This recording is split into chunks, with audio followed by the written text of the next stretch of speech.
vous lisez, les amis, les confidences d'un ancien joueur en Ligue 1 camerounais. Et il dit des choses simplement et clairement. Le bâtiment entier aujourd'hui est dû au fait que Samuel Eto'o a demandé au président de club de justifier les dépenses de la subvention.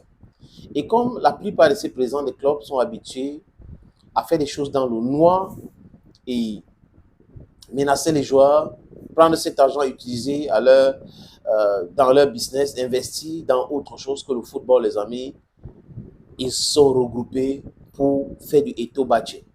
Et Eto'o avait annoncé qu'il va essayer de régler ces problèmes pour que les footballeurs soient respectés et payés. Et il a dit que les footballeurs devraient être payés minimum 200 000. Il a dit ça clairement. Et voilà son combat. Et des gens qui sont réfractaires au changement, des gens qui ont déjà utilisé, qui continuent d'utiliser le football pour s'enrichir sauvagement et n'investissent pas en retour dans le football. Les amis, expliquez-moi pourquoi, depuis, on a des clubs de football. Aucun, du moins, la majorité n'ont pas de centres de formation, ni des stades d'entraînement. Vous pensez que c'est sérieux ça? Non, c'est des mercenaires, pour la plupart, qui sont dans le football. Et les footballeurs souffrent. Les amis, pour ceux qui ont regardé, moi j'ai grandi à Ekuna, et il y avait Ekuna United. On voyait comment c'était un cultivateur qui finançait Ekuna United. Et ça a chuté. Donc, ce n'était pas quelque chose de bien organisé. On passait de maison à maison pour les cotisations. Voilà pour vous ce que ça donne dans le football camerounais. Par contre, si le ministère des Sports avait une politique réelle de football ou de sport, ces secteurs-là, en négociant avec des entreprises comme la Sodecoton devrait s'occuper des clubs. Il y a des grandes entreprises au Cameroun qui pourraient créer les clubs comme ça se passe ailleurs. C'est du business. Donc, ce n'est pas l'histoire de philanthropie où on a des individus qui décident de créer des clubs sur le papier et prendre les enfants des gens pour les torturer à longueur de journée. Certains ne mangent pas, ils n'ont même pas où dormir. Et après, s'ils sont bons, on les vend et après, l'argent entre dans la poche de ces brigands pour la plupart, les amis. Je n'ai pas cité le nom de personne, mais ce sont les gens qui aiment plutôt l'argent de football et qui n'aiment pas le football. La plupart de ces présidents de clubs. On a quelques clubs au Cameroun qui sont bien organisés et on voit comment les joueurs vivent, on voit comment ces clubs-là vendent les joueurs. Si on cite le cas de Coton Sport de Garoua, les amis, voilà un vrai club. Voilà un vrai club. Chaque fois, vous voyez les joueurs, tel ou tel, où il est parti, Abaka Vessa est parti de Coton Sport de Garoua. Donc, on peut citer. Mais bon, pour le reste, les amis, ils se battent.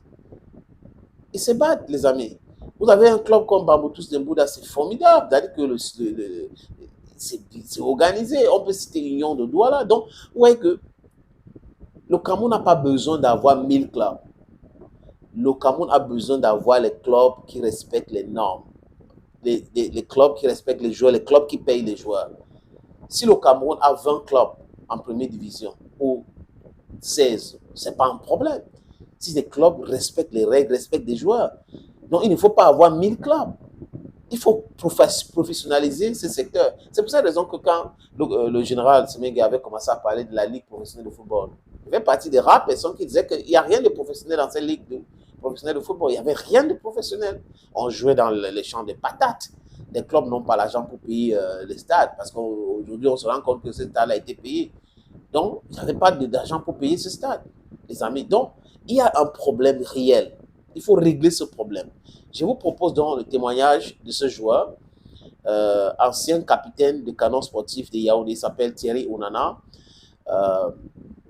Il y a quelques années, il raconte donc ce qu'il a vécu dans le Elite One au Cameroun. Il répondait à quelqu'un, ouais, Pédika, j'ai plein d'anciens coéquipiers de cette époque qui vivent aujourd'hui dans des conditions les plus précaires. Il fallait être courageux pour jouer au foot à cette époque-là. Tu finissais une saison où le rythme de match était d'abord très élevé et où les petits de ton quartier qui t'admiraient et le voyaient jouer des matchs retransmis en live à la CATV tous les week-ends ne pouvaient même pas recevoir de toi une godasse ou un équipement en guise de souvenir parce que toi-même, tu n'avais rien mis de côté. Tu allais d'abord épargner comment? Quand on te payait une fois tous les 3 mois. C'était très bien, hein, une fois tous les 3 mois. Et encore, c'était seulement pour les titulaires et ceux qui finissaient les listes de matchs. Je me demandais même comment certains de mes coéquipiers suivaient. Nous, qui avons un peu poussé à l'école là, on se disait même déjà à un moment que qu'on avait pris le mauvais chemin en choisissant l'Ondamba. Il dit en choisissant l'Ondamba, hein, au point où le campus de soi commençait à me manquer ou à manquer à quelqu'un. Mais en réalité, le vrai souci reste les présidents de club. Des pères très méchants pour la plupart. Tant que l'argent de subvention passera par eux, les joueurs auront toujours des problèmes basiques, nourriture, loyer, etc. Et c'est ce que le neuf aura du mal à éradiquer. C'est un système. Voilà donc le témoignage d'un ancien joueur de l'Elite One. Thank you, friends, for always watching. Your Giman, your Bakure man, your Bamenda man, your Ikona man, and proudly Anglophone. From me to you or from us to you, it's bye-bye.